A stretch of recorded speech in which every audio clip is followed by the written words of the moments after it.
saya Yosef Kevin Simbolon dengan NIM 319113123 dari kelas A Geografi 2019. Di sini saya akan menjelaskan mengenai persepsi tentang radikalisme.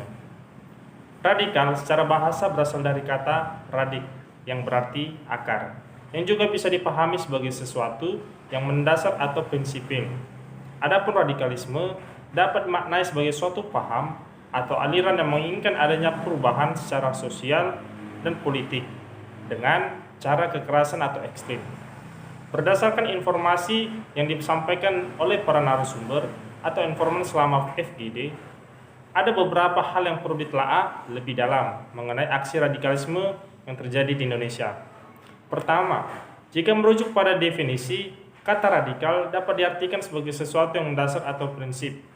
Jika kemudian kata radikal ini ditempatkan pada sisi yang positif, maka aksi radikal ini justru harus dilakukan, semisal dalam menjalankan ajaran agama secara kafah atau utuh.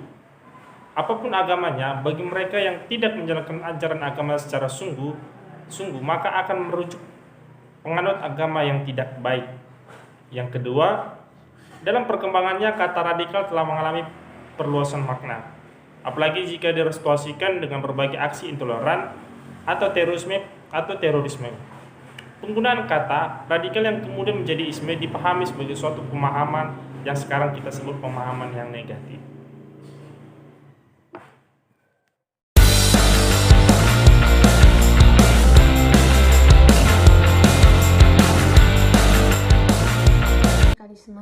Kemunculan aksi radikalisme di berbagai wilayah di Indonesia secara umum dilatar belakangi oleh beberapa hal, yaitu ketidakpahaman masyarakat mengenai ajaran agama dan ketidakpahaman atas ideologi Pancasila.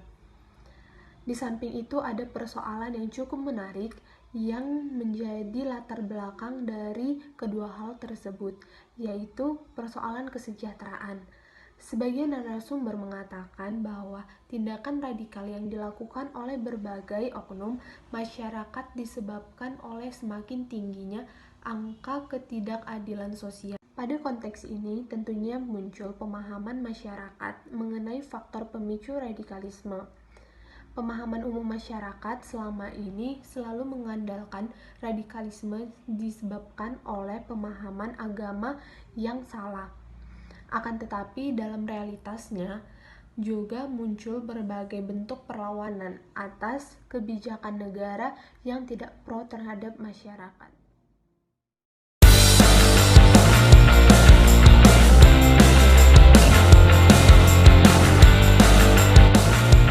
Saya akan menjelaskan tentang dampak atau implikasi dari radikalisme.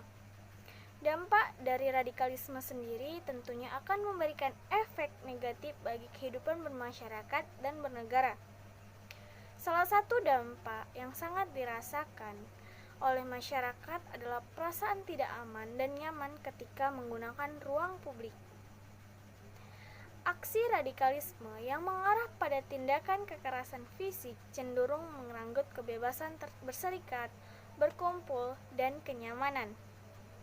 Jika hal ini terjadi, maka hal ini dapat melanggar tentang hak asasi manusia, yang dimana hak asasi manusia tersebut dijamin dalam Undang-Undang Dasar Negara Republik Indonesia tahun 1945 di dalam pasal 28, di mana kebebasan dan kemerdekaan sebagai warga negara untuk mengakses ruang publik dengan perasaan aman dan tanpa gangguan merupakan hak yang harus dijaga oleh negara.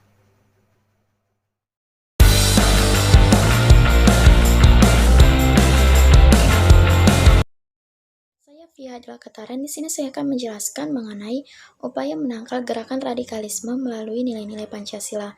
Adapun strategi pembudayaan Pancasila dapat dilakukan melalui upayanya sebagai berikut ini. Yang pertama, upaya pemasyarakatan dan pembudayaan Pancasila sebaiknya diintegrasikan dengan ide dan kebutuhan untuk memasyarakatkan Pancasila dan sosialisasi konsensus akan identitas kebangsaan dan kenegaraan. Yang kedua, perlu adanya konsolidasi kelembagaan negara dan pemerintahan yang dipandang banyak tumpang tindih dan tidak efisien. Untuk mengatasi hal tersebut, perlu pembentukan lembaga baru dengan menstrukturisasi dan menggabungkan berbagai forum atau institusi-institusi yang sudah ada secara terintegrasi dalam wadah baru yang berbentuk dewan, lembaga, komisi, komite, badan, atau dalam bentuk lain. Ketiga, yang juga sangat penting adalah bahwa nilai-nilai Pancasila seyogyanya harus tercermin pula dalam kegiatan pendidikan dan komunikasi publik. Komunikasi publik melalui media massa, baik cetak maupun elektronik, mempunyai peran yang sangat penting dalam pendidikan nilai-nilai kebangsaan berdasarkan Pancasila. Kegiatan pendidikan dalam arti formal memang terjadi di lingkungan atau lembaga pendidikan, mulai dari pendidikan pradasar sampai ke pendidikan tinggi.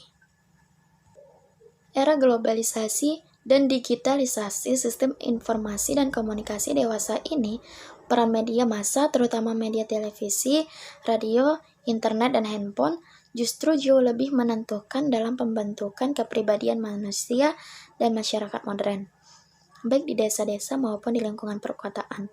Oleh karena itu, khusus mengenai kebijakan informasi dan komunikasi publik, diperlukan upaya sungguh-sungguh untuk meletakkan agenda pembudayaan nilai-nilai Pancasila.